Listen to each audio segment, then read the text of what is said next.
Donc bienvenue à toi Dora. Merci. Bienvenue, qui nous fait la joie de représenter Centrale Lille, qui a une chère construction 4.0 et qui œuvre dans justement la modernisation du monde de la construction maintenant depuis des années, sous l'impact de Zoubir Lafage, qui malheureusement a eu un empêchement de dernière minute, mais on a de la chance, on a Dora, donc c'est encore mieux. Et donc, moi je suis très impatient, probablement comme vous, de découvrir ce que c'est que la construction 4.0, parce que je pense qu'on est dans l'antre, a priori. Il y a des robots partout, il y a des impressions 3D, il y a du digital, et finalement on en fait peut-être sans le savoir. Donc on espère que tu vas nous expliquer tout ça et savoir qu'est-ce que ça va changer plus tard pour nous dans le monde de la construction. En tout cas, merci beaucoup Dora pour ton temps. Merci beaucoup Fabien, merci pour la présentation. Je suis très heureuse d'être là aujourd'hui pour présenter Centrale Lille, présenter aussi notre laboratoire de recherche, présenter la chaire construction. En fait, je vais commencer par présenter le terme 4.0 qui vient bien évidemment de l'industrie 4.0 qui a commencé, c'est la 4e révolution de l'industrie, qui a commencé dans les années 1765 et 1845, qui est la première révolution, qui est la machine à vapeur. Ensuite, là, on trouve l'industrie 2.0 qui représente la production en masse. Entre 1980 et 2000, c'est la 3e révolution industrielle qui représente l'électronique et l'automatisation. Et là, l'industrie 4.0 qui est reliée à la connectique et liaison du physique au virtuel. Comme on voit ici dans le monde de l'industriel, la 4e révolution a eu lieu en 2005, qui date à peu près de plus de 15 ans. On est dans le monde de la construction un peu loin, mais mieux vaut tard que jamais. On essaie de se rattraper. Et donc là, je vais représenter l'axe de recherche sur lequel on travaille au laboratoire à Centrale Lille, qui concerne donc la robotisation, l'automatisation de la construction, l'optimisation du site où on trouve le système d'information sur le terrain, Lean et chaîne d'approvisionnement et Big Data. Et la 3e partie, les méthodes disruptives pour la conception où on trouve l'intelligence artificielle et les jumeaux numériques. Donc là, les défis actuels en théorie, la 4.0, elle répond à un défi très important pour le monde de la construction, qui est un domaine assez complexe, où on trouve là sur la courbe presque 20%, 10% de perte d'information, donc entre la partie conception et la partie réalisation.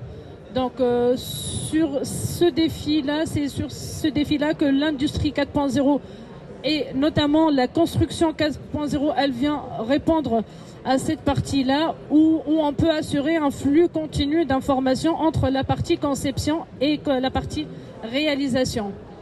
Donc dans la première partie de la construction 4.0 sur laquelle je vais répondre, c'est en commençant par la partie construction Lean et la collaboration notamment, qui représente la lutte contre le gaspillage, mais qui fait partie, une petite partie de la collaboration qui est beaucoup plus importante pour la lutte contre le gaspillage. Et dans ce cadre-là, l'Institut français de la construction Lean, qui a été lancé l'année dernière, et donc où on trouve dans le comité d'administration, on trouve des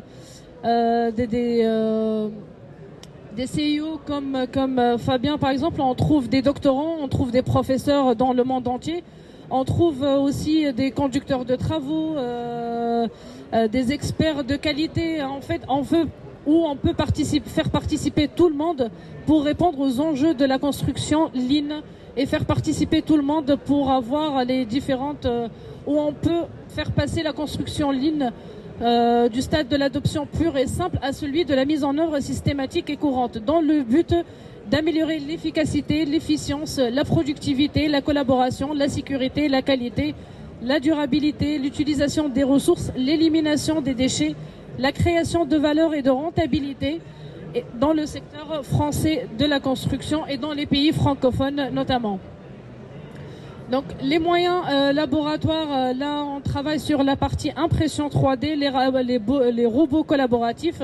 On travaille notamment sur la partie matériaux, le développement des matériaux écologiques pour la construction et pour l'impression 3D, qui est basé sur l'argile et les géopolymères précisément. La partie grue connectée où les conducteurs de travaux et les grutiers ne sont plus obligés d'être sur la grue.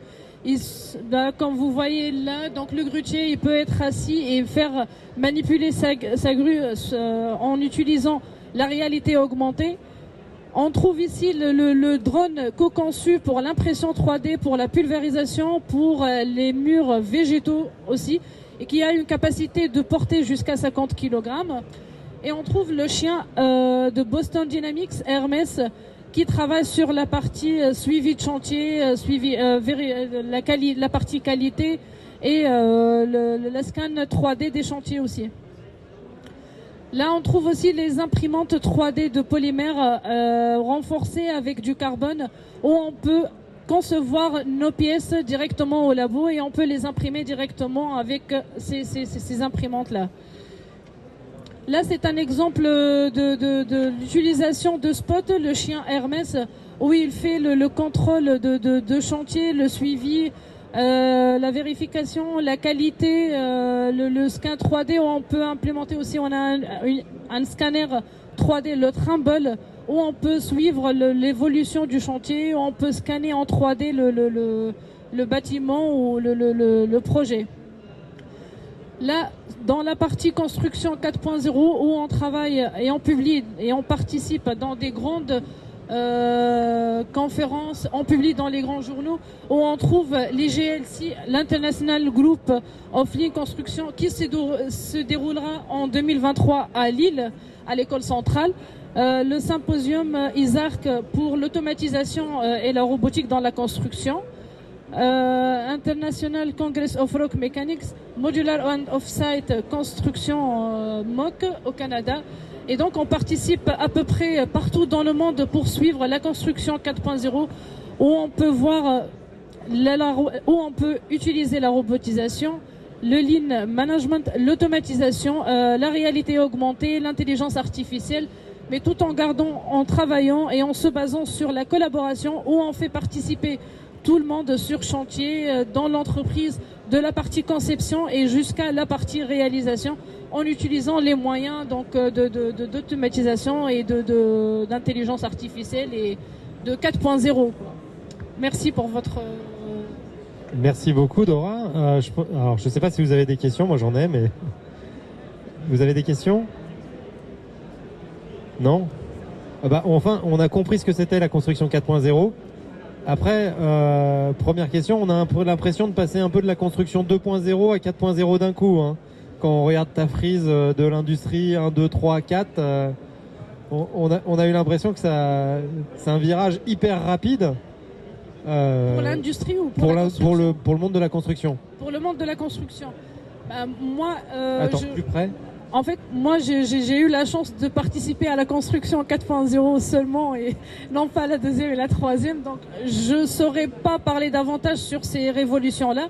Mais heureusement, j'ai la chance de participer à la construction 4.0 qui est en cours d'évolution et je trouve que ça commence à se développer de plus en plus et c'est le monde de la construction qui se retrouvent face à plusieurs problèmes en fait de déchets, de perte de productivité, de la non-qualité, de retravail, où ils se sont retrouvés obligés de trouver des moyens, des solutions pour lutter à tout ça, d'où la révolution de... Ouais, ce que tu dis, c'est qu'on va être forcé de bouger vite en fait. En fait, on est forcé de bouger vite. On est forcé de bouger vite avec surtout les nouvelles réglementations, l'environnement et tout. Donc... Et d'ailleurs...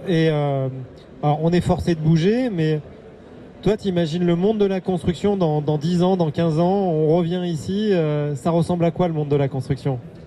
C'est quoi ta vision? Moi, en tout cas, j'espère que déjà, ça va être un monde de zéro déchet parce que là, il y a énormément de déchets. Il y a aussi la partie émission carbone qui est énorme qu'on trouve le monde zéro déchet, zéro carbone. Zéro on peut rêver, hein. Oui. En tout cas, c'est le but. En tout cas, même si on n'arrive pas à 100%, au moins on avance. On trouve des gens qui sont sensibilisés de plus en plus sur cette thématique-là, qui font plus attention, qui vont prendre ça en considération dès la partie conception de leur projet. Tu nous as montré beaucoup de choses sur de l'industrialisation. Enfin, je vois qu'il y a une imprimante 3D juste en face. Oui. J'ai vu un robot Dynamics bouger dans le. Tu penses qu'il va y avoir beaucoup d'industrialisation, beaucoup moins d'hommes et de femmes dans le monde de la construction demain? Non, je pense que c'est pas l'objectif de la robotisation. C'est plus pour diminuer la pénibilité de travail que de remplacer les ouvriers. En fait, les robots seront là pour les aider, pour leur faire gagner du temps, pour améliorer la productivité et non pas apprendre les métiers. Toi, ce que tu es en train de dire, c'est qu'on va renforcer l'homme par la robotisation. Oui, voilà. Et dépénibiliser le métier. Je sais pas. Je sais pas comment le dire, mais en tout cas, ça doit être ça à peu près. Oui, c'est ça. En fait, l'objectif principal, c'est en fait minimiser la pénibilité de travail pour les ouvriers, pour qu'ils puissent travailler dans des meilleures conditions. D'accord.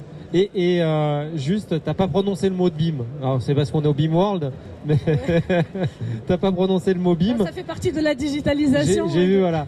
Donc ça fait partie de la digitalisation. Oui. Et t'imagines comment la digitalisation demain? Je sais pas, c'est pas une question piège, hein, c'est ton avis. Toi, tu vois plus loin que nous parce que nous, on est un peu la tête dans le guidon sur l'opérationnel, sur aujourd'hui. Toi, tu vois. Sur le BIM, la partie la plus positive, je vais dire, c'est qu'il fait participer tout le monde en même temps. On sait que le monde de la construction, c'est un domaine qui est complexe où on trouve plusieurs interactions entre plusieurs parties prenantes. Donc d'où le BIM qui peut faire participer tout le monde en même temps sur la maquette numérique, qui met en valeur aussi l'avis du client final, qui est très important, où il fait participer tout le monde, et aussi le flux d'informations où on peut retrouver toutes les informations qui concernent le projet sur une seule une plateforme ou une seule maquette. Là, c'est pas possible pour l'instant, mais j'espère que ça va être développé pour pouvoir... D'accord, donc toi tu dis le digital de demain et le BIM, c'est le renforcement de la collaboration. C'est travailler ensemble. C'est travailler ensemble en fait. Et gagner du temps. Automatiser, gagner du temps, travailler ensemble. C'est le point principal de la construction 4.0, moi je trouve, c'est la collaboration et de faire participer tout le monde pour ne pas perdre du temps, pour ne pas perdre des informations, pour ne pas perdre du temps à chercher des informations dans les différentes parties. Moi, c'est une vision qui me plaît bien. J'espère que ça sera avant 15 ans. J'espère que ça sera juste avant 15 ans. Mais... optimiste. En tout cas, merci beaucoup, Dora. Merci à toi.